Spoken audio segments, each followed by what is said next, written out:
Welcome one and all to the Geeky N8 Show. Buckle up, it's going to be fun. Hey Geekies, what a wonderful time of year it is. It's Halloween. I know we're a little late, but some of us like to sleep in. This year, we're just going to do 5 of our favourite horror games on the Nintendo Switch. These are in no particular order. These are just games I like. There are plenty more horror games that I also enjoy on the Switch that we're not going to be talking about in this episode, but maybe in a future one. So sit back, relax, and get ready. So the first one I want to talk about is Vampire. And it's not just because I'm also a vampire, but it's because this game does a really good job with the role-playing aspects of any video game. You begin just discovering that you've been turned into a vampire, and throughout this game you make decisions on whether you want to completely commit to being a vampire or try to be good. It's really interesting, and the opportunities of replay in this game are also quite brilliant.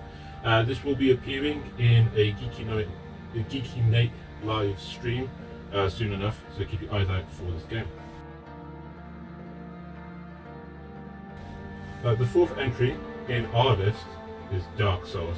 Now, Dark Souls is there's no way you don't know about Dark Souls, but having it on the Switch is pretty awesome. There is also a really cool amiibo that you can get. Highly recommend getting it. Dark Souls is well renowned for how difficult a video game it is, how completely uncaring the difficulty curve is, and it's all full on horror based. You know, you are an undead soul trying to escape back to life. Other things that I love with this game is the fact that there is ways to interact with each other's games through the online features, that you can basically invade other players and mess with them, try to kill them, steal their stuff. The boss fights in this really need you to learn their methods to be able to survive. Everything in this game can be beat if you learn how they behave.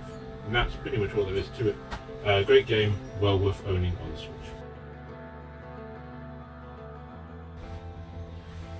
The third one in our list is The Binding of Isaac. If you, like me, like roguelites, this is a great game. You're basically a fetus trying to escape its mom, who has turned to the darkness, and you're going through various dungeons trying to beat all kinds of other weird offspring and monsters, and finally you have to defeat your mom to escape. Every time you replay, the dungeons are rebuilt, everything is different, and as with any roguelike, you get power-ups to keep enhancing. Early on in the game, your weapon is basically your tears, and it keeps improving from there. So that's basically why Isaac is crying all the time. You have to fight with your tears. It's a good game. The next game I want to talk about doesn't have a physical release on the Switch that I'm aware of. Perhaps it does from Limited Run or somebody else, but it's Blasphemous. We played this last year in last year's Halloween episode. It is a great game. It's a Metroidvania from Team 17, the crew behind Worms, and it's just the powering up system is well thought out. The need to go back and forth is there, as with any Metroidvania game.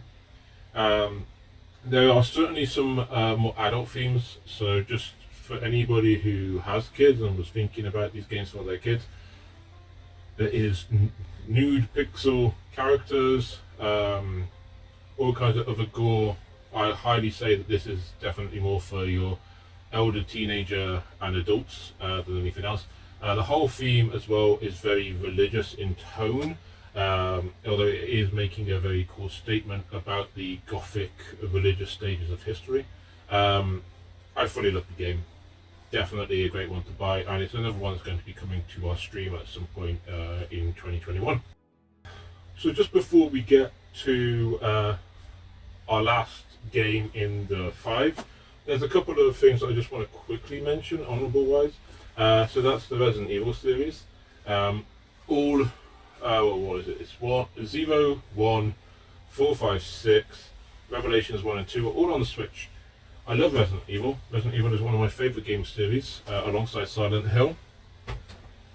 And I highly recommend anybody who loves a good survival horror game to go and check them out. We're currently doing the Resident Evil Challenge. It's coming to a close and will end on November 9th of 2020. The challenge will be compiled down into some videos that will come onto the channel. So join us on Twitch, that's twitch.tv/Geeky N8, for finishing off that challenge. And yeah, that's all I really want to say about that. Let's get to the last item on the list. So the last game we want to talk about is Diablo 3.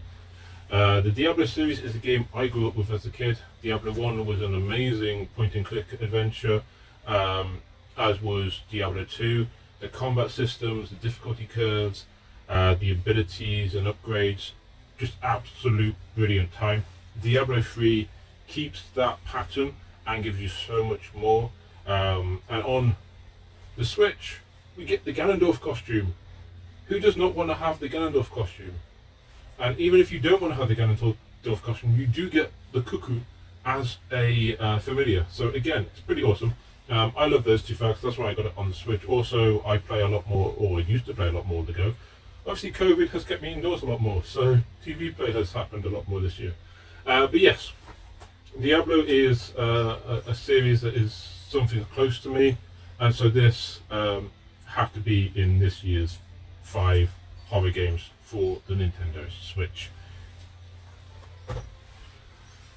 Let us know in the comments below what your favourite horror games on the Switch are. Perhaps it's Layers of Fear, perhaps it's some bizarre random game that we've never heard of. Just let us know, let's have a conversation. Do you also agree with some of the games that we chose as great games on the Switch for horror? Anyway, until next time, keep it geeky.